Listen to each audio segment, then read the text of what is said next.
Shalom saudara-saudara semua, welcome to church. Kembali lagi hari ini kita sama-sama berkumpul untuk beribadah di hari Minggu ini. Sebelum kita beribadah, mari kita membaca satu ayat dalam Mazmur 46 ayat yang pertama. Mazmur 46 ayat 1b berisi, Allah itu bagi kita tempat perlindungan dan kekuatan, sebagai penolong dalam kesesakan sangat terbukti. Amin saudara-saudara, saya percaya ayat ini mengingatkan kita walaupun kita hidup di tengah-tengah pandemi, mungkin kita sedang hidup di masa-masa yang sulit saat ini, tapi kita percaya kita punya tempat perlindungan, yaitu Tuhan Yesus Kristus, di mana Dia adalah penolong kita yang akan selalu memberikan kekuatan untuk menjalani hari-hari kita depan. Makanya kita bisa terus bersandar kepada Tuhan dalam menjalani kehidupan kita. Sebelum kita mulai ibadah kita hari ini, mari kita bersatu-satu dalam doa. Tuhan Yesus, terima kasih atas satu hari yang Tuhan sudah berikan kepada kami ya Bapa, di mana kami masih bisa berkumpul untuk beribadah ya Bapa. Walaupun ibadah kami masih lakukan secara online karena kami masih terpisah dengan jarak, tapi kami percaya kami dalam iman kami satu Tuhan, karena satu dalam tubuh-Mu ya Bapa. Karena kami punya satu kerinduan yang sama, yaitu untuk memuji dan memuliakan Kau saja ya Bapa. Kami percaya hadirat-Mu ada di mana-mana ya Bapa, di tempat kami berada saat ini, di rumah kami masing-masing. Tuhan ada bersama-sama dengan kami. Maka ya Tuhan, kami minta Roh Kudus-Mu untuk beracara dalam waktu pemberitaan waktu ibadah kami ya Bapa. Tuhan yang tutup bungkus di dalam nama Tuhan Yesus.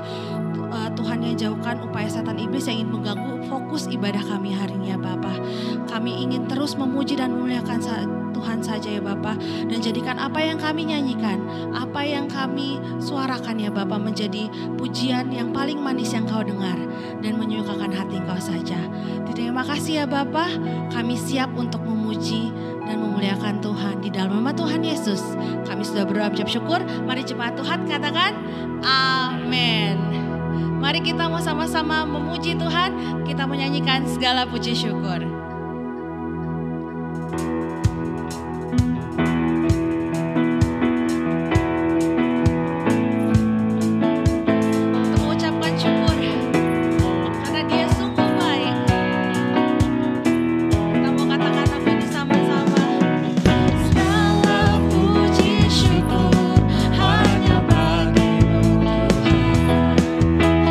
Sebab Kau yang layak dipuja.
yang luar biasa dalam hadirat Tuhan. Sekarang kita saatnya mau menyiapkan hati kita untuk mendengarkan firman Tuhan.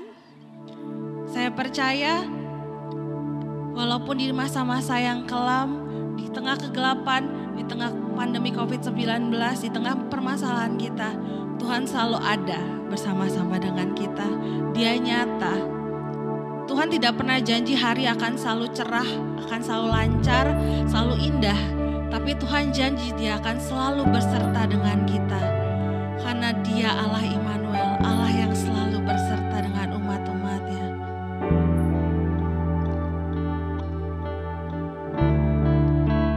Kita mau sembah Dia, saudara-saudara. Engkau Allah Immanuel, Tuhan.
Engkau yang layak untuk terima semua pujian, semua sembah dari kami semua ya Bapa.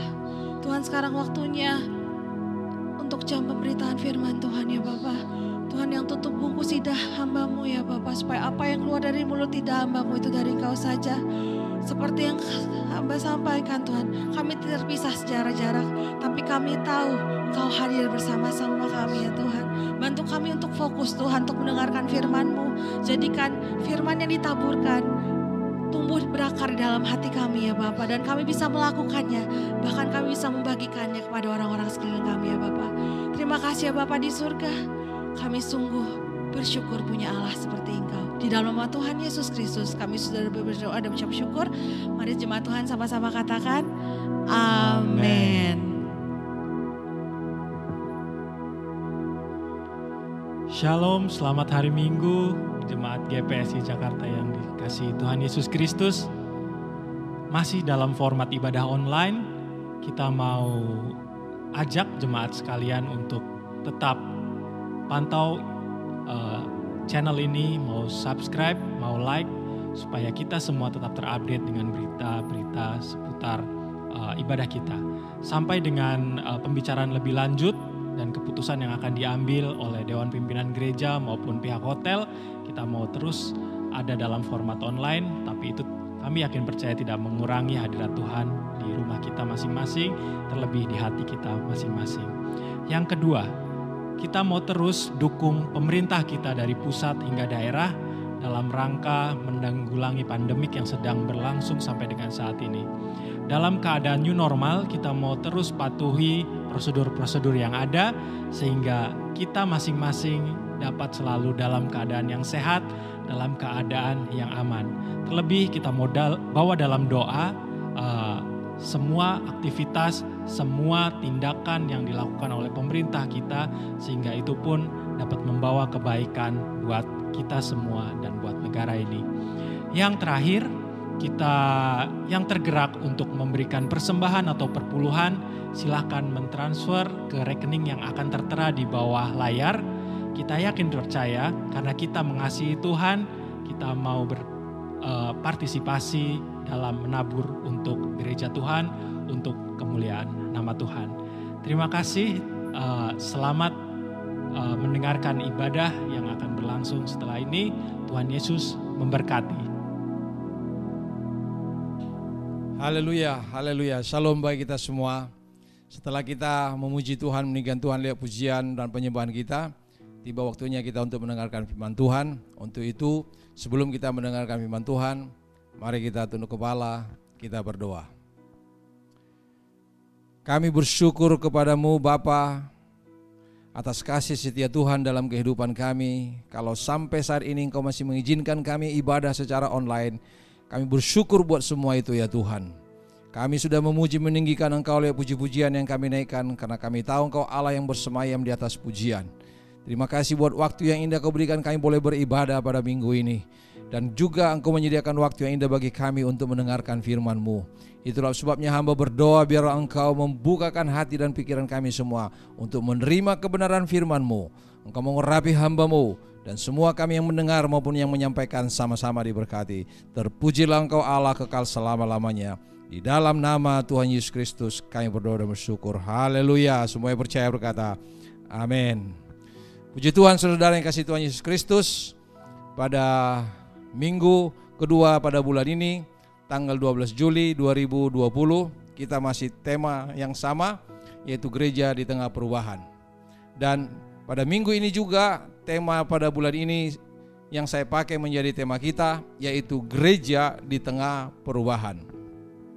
Mari kita buka Alkitab kita yang terambil dari kitab Ibrani pasal 12 ayat 25 sampai 29. Ibrani pasal 12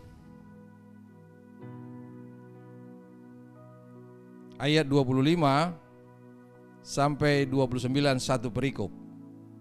Demikianlah firman Tuhan. Jagalah supaya kamu jangan menolak Dia yang berfirman. Sebab jikalau mereka yang menolak Dia yang menyampaikan firman Allah di bumi tidak luput, apalagi kita jika kita berpaling dari Dia yang berbicara dari sorga.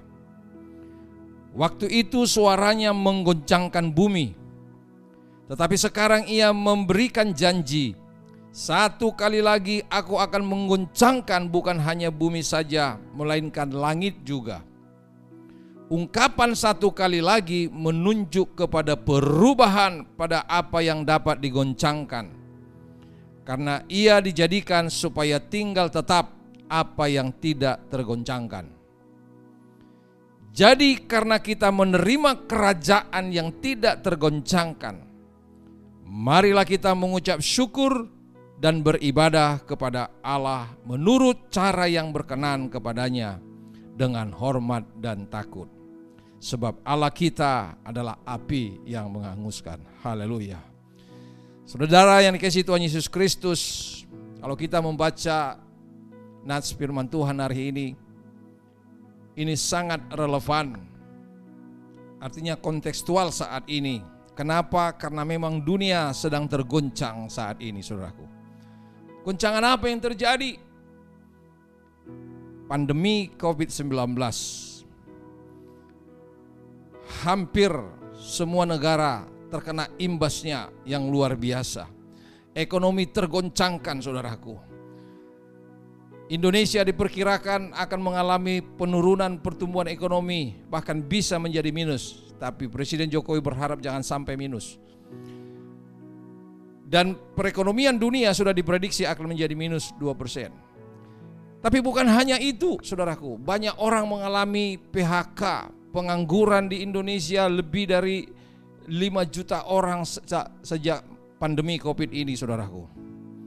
Usaha-usaha banyak yang tidak jalan, perhotelan, transportasi, kuliner, dan sebagainya. Di seluruh dunia mengalami hal yang sama. Bahkan kita pun, gereja sampai saat ini sudah 4 bulan belum bisa beribadah. Masih secara online, belum seperti biasa. Bukan hanya kita, masih banyak gereja-gereja yang lainnya, saudaraku. Tetapi saya mau katakan kepada kita, seperti tema pada hari ini dan juga bulan ini, gereja di tengah perubahan. Artinya memang sedang ada perubahan yang terjadi. Nah, kembali dalam pembacaan nats ini, saudaraku, perhatikan, saya akan baca ulangi ayat 26 sampai 28. Inilah yang menjadi pembahasan firman Tuhan. Perhatikan nats ini. Waktu itu suaranya mengguncangkan bumi, tetapi sekarang ia memberikan janji, satu kali lagi aku akan mengguncangkan bukan hanya bumi saja, melainkan langit juga. Ungkapan satu kali lagi menunjuk kepada perubahan pada apa yang dapat digoncangkan, karena ia dijadikan supaya tinggal tetap apa yang tidak tergoncangkan. Nah, ayat 28 ini di sini dikatakan, jadi karena kita menerima kerajaan yang tidak tergoncangkan, marilah kita mengucap syukur dan beribadah kepada Allah menurut cara yang berkenan kepadanya dengan hormat dan takut. Dan inilah yang, saudaraku, yang akan kita lihat bagaimana janji firman Tuhan sekalipun terjadi kegoncangan di muka bumi ini. Ada 3 hal yang mau saya sampaikan menurut pembacaan firman Tuhan ini. Apa sikap kita sebagai warga gereja terhadap goncangan atau perubahan yang terjadi saat ini? Nah, ini ada 3 hal. Yang pertama, mari kita lihat ayat 28 itu dikatakan, sebab kita menerima kerajaan yang tidak tergoncangkan. Ini harus kita pegang. Sekalipun terjadi keguncangan hebat apapun yang terjadi di dunia ini, tapi kita menerima kerajaan yang tidak tergoncangkan. Apa maksudnya, saudaraku? Ini berbicara terhadap gereja. Artinya di tengah-tengah perubahan ini gereja harus terus eksis. Apa itu gereja? Gereja bukan hanya gedung. Gereja itu adalah saudara dan saya. Minggu lalu kita sudah mendengarkan firman Tuhan tentang itu, saudaraku. Ini berbicara tentang keberadaan gereja yang didirikan oleh Tuhan Yesus. Minggu lalu kita sudah membaca firman itu. Mari kita baca lagi ayatnya. Matius pasal 16 ayat 18. Matius pasal 16 ayat 18 di situ dikatakan,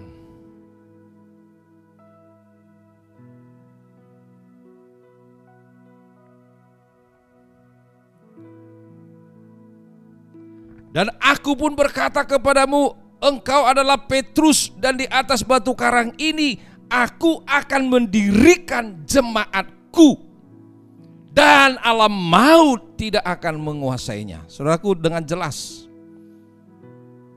berbicara tentang kerajaan yang tidak tergoncangkan adalah gereja yang didirikan oleh kepala gereja itu sendiri, Yesus Kristus. Tidak tergoncangkan, alam maut pun tidak akan menguasainya. Jadi saudaraku dikasihi Tuhan Yesus Kristus, hal yang pertama, kita menerima kerajaan yang tidak tergoncangkan.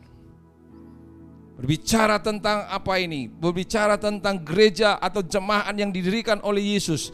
Jadi Yesus sedang menghadirkan kerajaan Allah, menghadirkan kerajaan Allah itu. Maka kerajaan Allah itu, gereja itu sendiri harus terus eksis, saudaraku. Di dalam Kisah Para Rasul 1 ayat yang ketiga, saya akan bacakan bagaimana tentang berbicara tentang kerajaan itu. Kisah Para Rasul 1 ayat 3. Kepada mereka ia menunjukkan dirinya setelah penderitaannya selesai, dan dengan banyak tanda ia membuktikan bahwa ia hidup.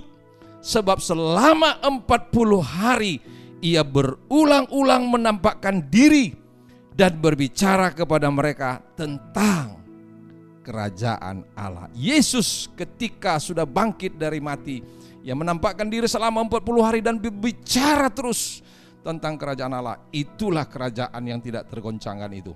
Artinya saudaraku, supaya gereja dalam situasi seperti ini justru akan tampil, saudaraku. Walaupun banyak gereja sampai saat ini masih ibadah secara online, tetapi kehadiran gereja harus terasa. Itulah sebabnya Yesus mengatakan menjadi garam dan terang dunia, saudara dan saya. Jadi gereja di tengah perubahan yang terjadi ini, saudaraku, harus terus eksis, sebab kita adalah menerima kerajaan yang tidak tergoncangkan itu. Berbicara tentang gereja itu, saudaraku, ada dua hal yang penting yang saya mau tekankan. Yang pertama, seperti yang saudara katakan tadi, hadirnya gereja jemaat di dunia ini. Goncangan demi goncangan boleh terjadi, perubahan demi perubahan boleh terjadi. Jemaat atau gerejanya harus tetap eksis, hadir sampai kedatangan Yesus yang kedua. Amin. Haleluya. Dan yang kedua, saudaraku, fungsi gereja itu betul-betul harus nyata di muka bumi ini. Fungsi gereja, saya mau katakan ada dua hal penting. Yang pertama, fungsi gereja ke dalam. Ke dalam itu maksudnya apa? Ke dalam, yaitu ke dalam tubuh gereja itu sendiri, kepada tubuh Kristus itu sendiri, saudaraku. Artinya apa? Fungsi ke dalam yaitu membangun iman jemaat, membangun iman tubuh Kristus sampai menjadi serupa dengan Yesus Kristus. Saya akan bacakan ayatnya yang menunjuk soal ini, saudaraku. Bahwa gereja itu, bahwa umatnya, bahwa kita tubuh Kristus ini harus dibangun iman kita sampai menjadi serupa dengan Kristus. Roma 8 ayat 29, kemudian nanti Efesus 4 ayat 11 sampai 13. Pertama, Roma 8 ayat 29. Sebab semua orang yang dipilihnya dari semula, mereka juga ditentukannya dari semula untuk menjadi serupa dengan gambaran anaknya. Perhatikan baik-baik. Untuk menjadi serupa dengan gambaran anaknya, menjadi serupa dengan Yesus Kristus, supaya ia anaknya itu menjadi yang sulung di antara banyak saudara. Efesus pasal 4 ayat yang ke-11 mulai. Saudara perhatikan.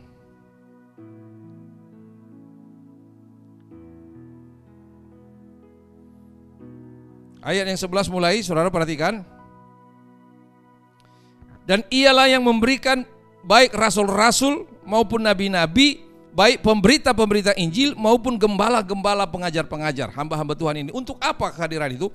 Untuk memperlengkapi orang-orang kudus, yaitu jemaat Tuhan yang didirikan oleh Yesus itu, bagi pekerjaan pelayanan, bagi pembangunan tubuh Kristus, sampai kita semua telah mencapai kesatuan iman dan pengetahuan yang benar tentang Anak Allah, kedewasaan penuh dan tingkat pertumbuhan yang sesuai dengan kepenuhan Kristus. Saudara perhatikan, sampai mengalami tingkat kepenuhan Kristus. Jadi inilah saudaraku yang harus dikerjakan gereja, membangun iman jemaat.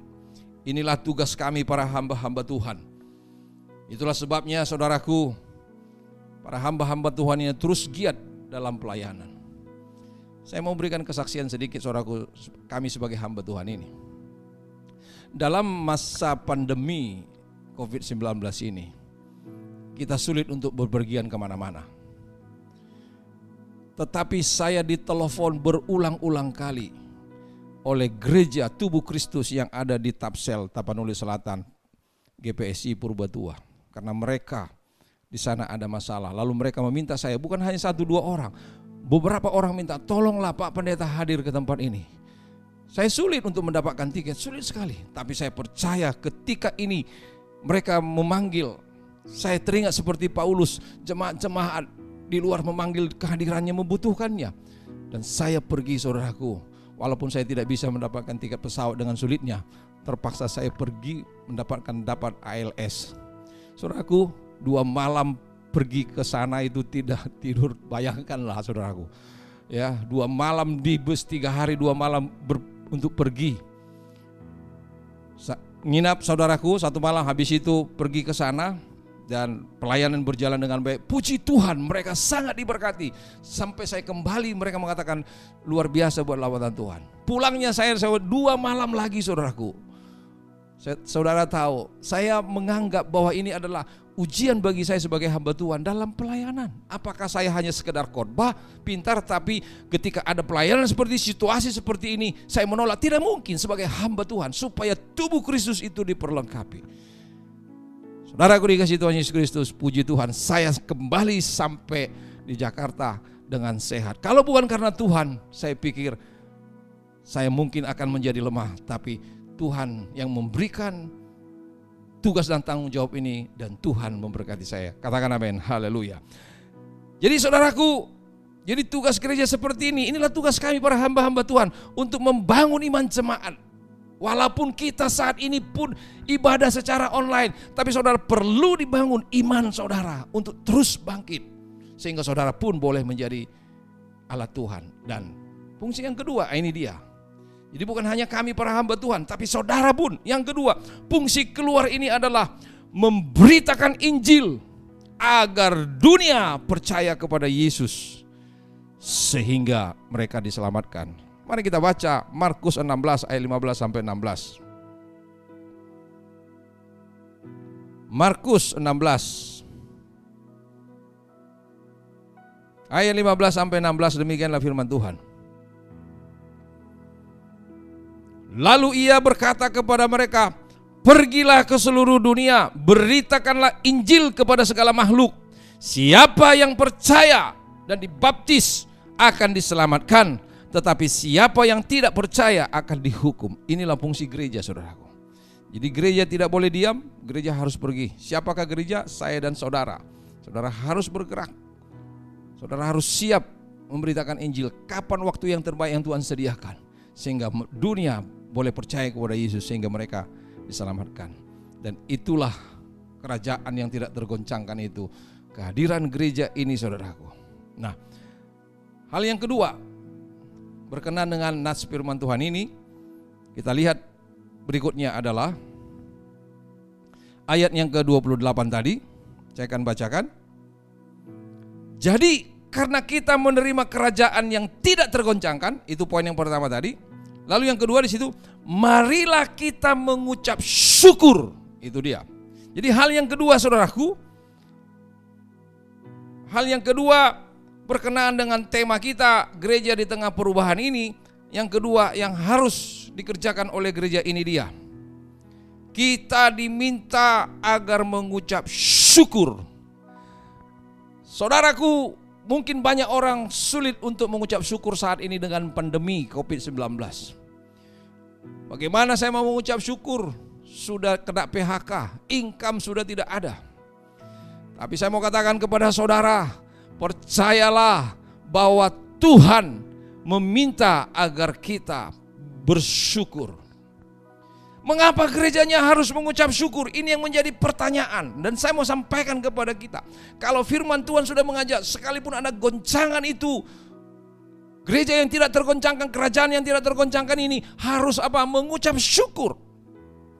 Jadi ada dua alasan mengapa gerejanya harus mengucap syukur. Yang pertama jelas Alkitab mengajarkan. 1 Tesalonika 5 ayat 18. Alkitab mengajarkan agar kita selalu mengucap syukur. Apa dikatakan? Mengucap syukurlah dalam segala sesuatu. Jadi dalam hal apapun gereja harus bisa bersyukur. Saya ulangi, dalam situasi apapun, goncangan apapun, perubahan apapun yang terjadi, gereja harus mengucap syukur. Memang perubahan sedang terjadi. Kalau kita mengingat-ingat ke belakang, perubahan memang banyak terjadi, saudaraku. Dulu saja ketika saya mula-mula membaca firman Tuhan dari iPad, ada orang yang tidak bisa menerima. Oh, Alkitab itu harus dalam bentuk Alkitab. Sulit untuk menerima di HP, di iPad dan sebagainya. Bagi mereka yang tidak paham, perubahan terjadi, teknologi sedang terjadi. Kalau dulu bukan di Alkitab, itu firman Tuhan. Di batu, di kulit-kulit, tapi ketika ditemu teknologi stensilan, barulah jadi bisa saudaraku di Alkitab. Nah sekarang terjadi teknologi, bukan lagi di buku stensilan, tapi di elektronik. Jadi harus bisa menerima perubahan itu, saudaraku. Kita nggak perlu alergi, amin, haleluya. Nah saudaraku, kita harus bersyukur. Jadi kenapa bersyukur? Hal pertama karena Alkitab mengajarkan. Termasuk pandemi COVID-19 ini. Yaitu ini pasti saudaraku Tuhan ketahui. Ini adalah seizin Tuhan. Saudara percaya enggak itu? Saya percaya. Bagaimana kita tahu? Bagaimana? Ada landasannya. Landasannya mari kita baca dulu. Ayub pasal 1 ayat 8 sampai 12.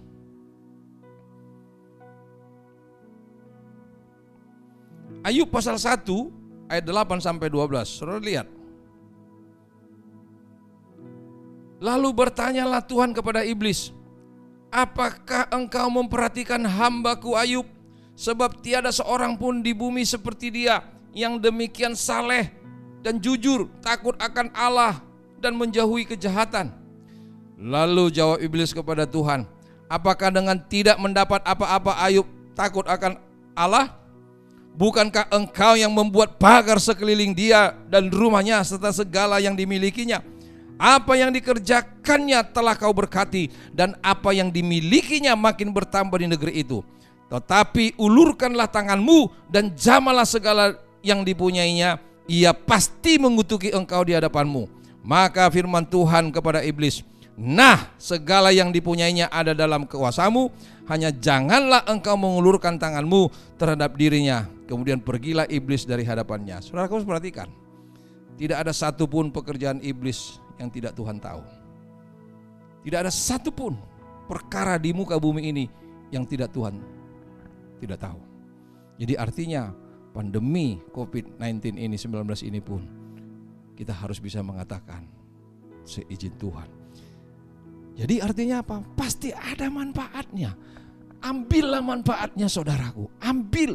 Jangan justru dengan kondisi seperti ini imanmu semakin down, bukan, tapi semakin dibangun menjadi serupa dengan Kristus. Itulah fungsi gereja yang harus hadir saudaraku. Jadi kami hamba-hamba Tuhan ini mengajak saudara untuk terus punya iman yang tinggi terhadap Yesus. Sekalipun masalah datang, sekalipun kesulitan datang, semua mengalami kesulitan. Kami pun para hamba-hamba Tuhan. Bahkan saya geli melihat saudaraku, para hamba-hamba Tuhan tentang dampak ini. Ya, ada seminar mengatakan ya pandemi kolekte menurun. Jadi apakah gaji pendeta harus dipotong atau efisiensi dan sebagainya. Bayangkan itu hanya sampai diseminarkan saudaraku lewat virtual. Ya nggak apa-apa, bagus, biasa itu seperti itu. Untuk apa? Supaya para hamba-hamba Tuhan menjadi sadar diri. Haleluya. Jadi nggak ada yang kebetulan saudaraku. Yang kedua, dari mengapa gereja harus mengucap syukur. Mari kita baca dulu Lukas 10 ayat 21. Lukas 10 ayat 21. Pada waktu itu juga bergembiralah Yesus dalam Roh Kudus dan berkata, Aku bersyukur kepadamu, Bapa, Tuhan langit dan bumi, karena semuanya itu Engkau sembunyikan bagi orang bijak dan orang pandai, tetapi Engkau nyatakan kepada orang kecil. Ya Bapa, itulah yang berkenan kepadamu. Perhatikan, ketika Yesus mengucap syukur, dia berkata, itulah yang berkenan kepadamu. Saudaraku, mengucap syukur itu adalah hal yang berkenan di hadapan Tuhan. Jadi gereja harus mengucap syukur. Tidak boleh mengeluh, tidak boleh mengalami kemunduran. Jadi bersyukur. Masalah itu, saudaraku, saya mau katakan kepada kita, masalah itu harus dihadapi. Orang yang dewasa iman, orang yang dewasa secara duniawi pun, kalau ada masalah itu harus dihadapi, bukan dihindari. Kalau dihindari, masalah itu akan terus datang. Kalau orang mau masuk pekerjaan di testing, juga interview, saudaraku, kalau ada masalah dilihat. Kalau masalah itu, kalau dia mengatakan akan menghindar masalah, itu orang pasti nggak diterima. Tapi kalau bilang masalah harus kita selesaikan, wah ini berarti orang ini cocok ini diperkerjakan. Jadi memang seperti itu. Jangan pernah menghindari masalah, tapi hadapi. Bukankah firman Tuhan mengajarkannya di dalam 1 Korintus pasal 10 ayat 13? Mau permasalahan atau pencobaan-pencobaan yang kita hadapi itu, semua ada jalan keluar. Amin. Artinya, saudaraku, percayalah. Tidak ada masalah yang tidak bisa terselesaikan. Itu pegang janji firman Tuhan. Itu poin yang kedua, bahwa kita perlu bersyukur, saudaraku. Amin. Haleluya. Dan orang-orang yang bisa bersyukur itu adalah yang percaya bahwa Tuhan bisa campur tangan sekalipun kelihatannya tidak baik. Saudara ingat bagaimana ketika Yusuf menghadapi saudara-saudaranya yang pernah menjualnya, yang pernah mau mencelakakannya. Dia berkata dalam kitab Kejadian, saudaraku, engkau mereka-reka yang jahat, tapi Allah menjadikannya menjadi sesuatu yang baik. Haleluya. Amin. Poin yang ketiga, saudaraku. Poin yang ketiga, ayat yang 28 itu saya akan bacakan lagi.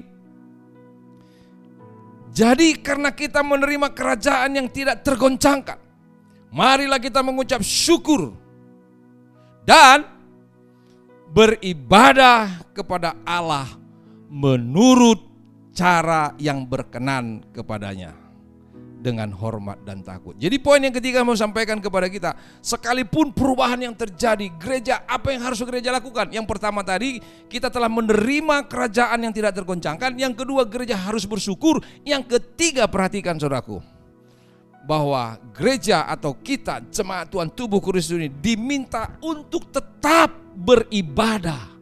Dengan apa? Perhatikan, garis bawahi, dengan cara yang berkenan. Haleluya. Saudaraku, gereja saat ini masih banyak beribadah secara online. Apakah ini berkenan? Dulu mungkin orang tidak bisa terima, tetapi sekarang seluruh dunia bisa menerima. Artinya memang jemaat Tuhan, gereja Tuhan itu terus beribadah kepada Allah dengan cara yang berkenan. Nah, apa artinya, saudaraku? Apa yang dimaksud dengan cara yang berkenan? Yang pertama, beribadah bukan harus di suatu tempat tertentu. Mari kita baca Yohanes pasal yang keempat. Yohanes pasal yang keempat ayat 20. Ini pembicaraan Yesus dengan perempuan Samaria itu. Nenek moyang kami menyembah di atas gunung ini, tetapi kamu katakan bahwa Yerusalemlah tempat orang menyembah.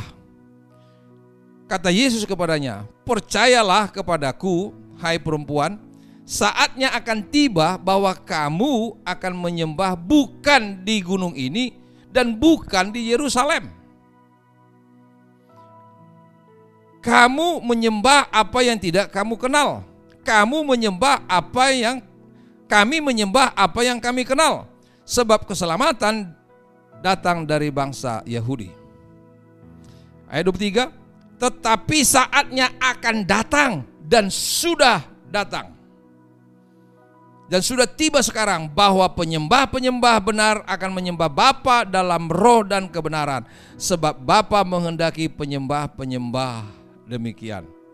Allah itu roh dan barang siapa menyembah Dia harus menyembahnya dalam roh dan kebenaran. Perhatikan, jadi kelihatan dari nas ini bukan di gunung ini, bukan di Yerusalem. Artinya menyembah atau beribadah kepada Tuhan itu bukan tempat tertentu. Artinya kita tetap bisa beribadah kepada Dia walaupun lewat online yang kita lakukan ini. Haleluya. Yang kedua, apa yang dimaksud dengan beribadah cara yang berkenan? Saya akan bacakan saudaraku. Perhatikan, ada 2 ayat. Yang pertama Matius 15 ayat 7 sampai 9, kemudian nanti Yakobus 1 26 27. Matius 15 ayat 7 sampai 9.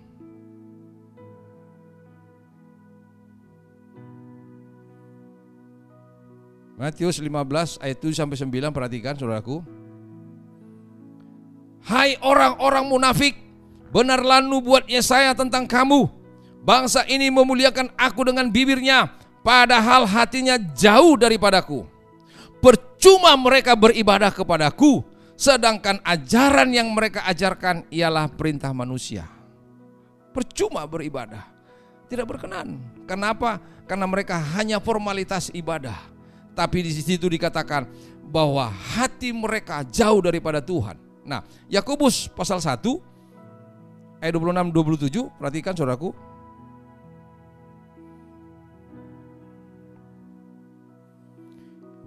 Jikalau ada seorang menganggap dirinya beribadah, tetapi tidak mengekang lidahnya, ia menipu dirinya sendiri, maka sia-sialah ibadahnya. Ibadah yang murni dan yang tak bercacat di hadapan Allah Bapa kita ialah mengunjungi yatim piatu dan janda-janda dalam kesusahan mereka dan menjaga supaya dirinya sendiri tidak dicemarkan oleh dunia. Haleluya. Jadi saudara perhatikan bahwa beribadah yang berkenan, yang dimaksud dengan firman Tuhan, yaitu beribadah harus disertai dengan perbuatan yang berkenan kepada Allah, bukan dengan sikap perbuatan seperti yang sudah kita baca tadi saudaraku. Buat apa kita beribadah tapi mulut kita tidak bisa kekang, tapi hati kita jauh daripada Tuhan? Itulah ibadah yang berkenan. Nah, dari poin yang ketiga ini, hal yang kedua saya mau sampaikan kepada kita adalah mengapa kita perlu beribadah? Ya, mengapa kita perlu beribadah? Yang pertama jawabannya adalah Titus 2 ayat 12. Titus 2 ayat 12.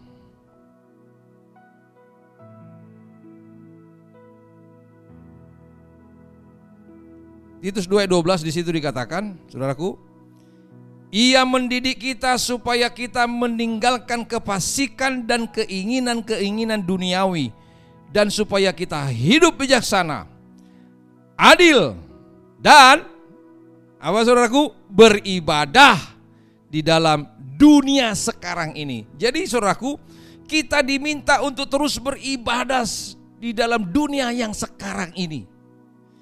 Jadi mengapa kita perlu beribadah? Karena firman Tuhan yang meminta supaya kita terus beribadah. Haleluya. Jadi jangan pernah berhenti beribadah. Walaupun situasi COVID-19 sekarang menyebar, tetapi kita terus diminta. Nah, ibadah yang berkenan saya sudah katakan tadi, bukan di tempat-tempat gedung-gedung gereja dan sebagainya, di mana saja. Nah, yang kedua, mengapa kita perlu beribadah?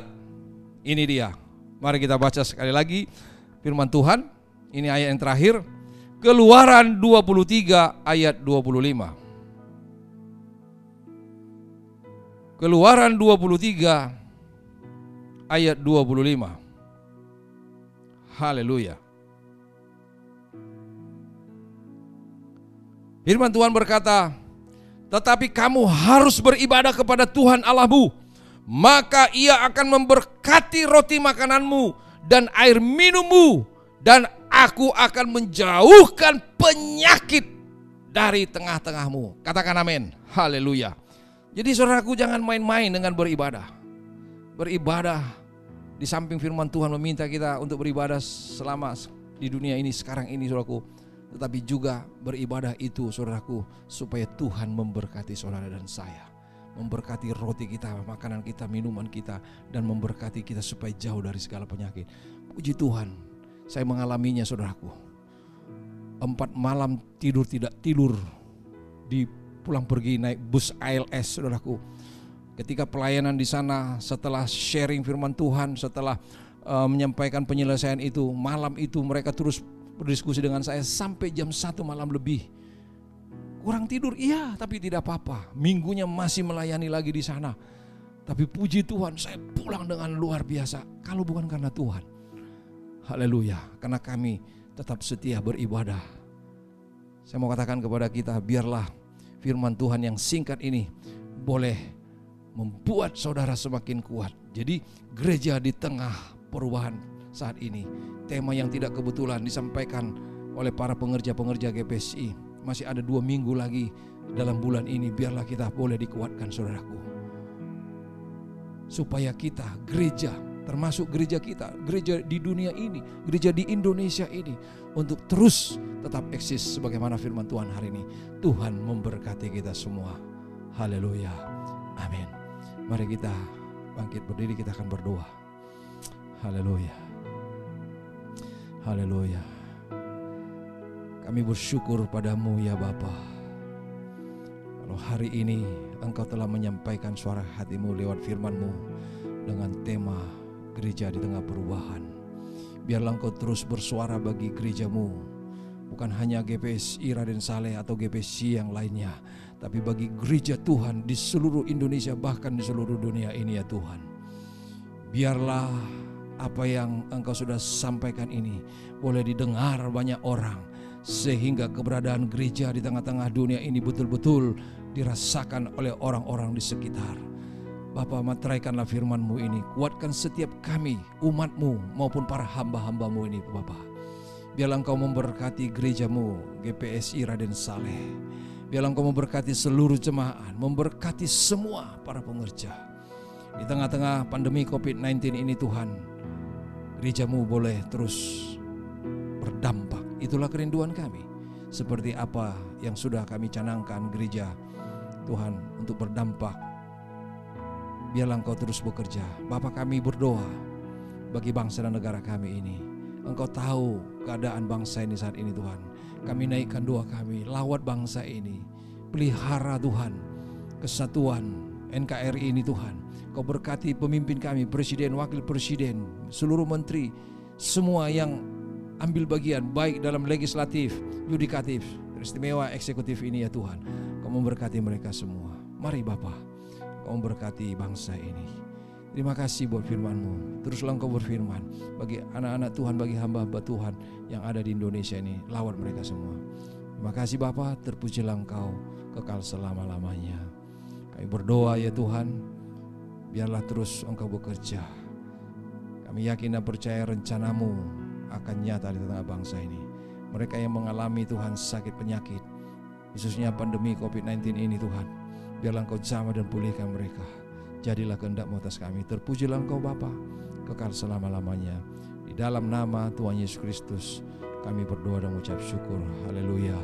Angkatlah kedua tanganmu saudara. Mari kita terima berkat. Tuhan memberkati engkau dan melindungi engkau. Tuhan menyinari engkau dengan wajah-Nya dan memberi engkau kasih karunia.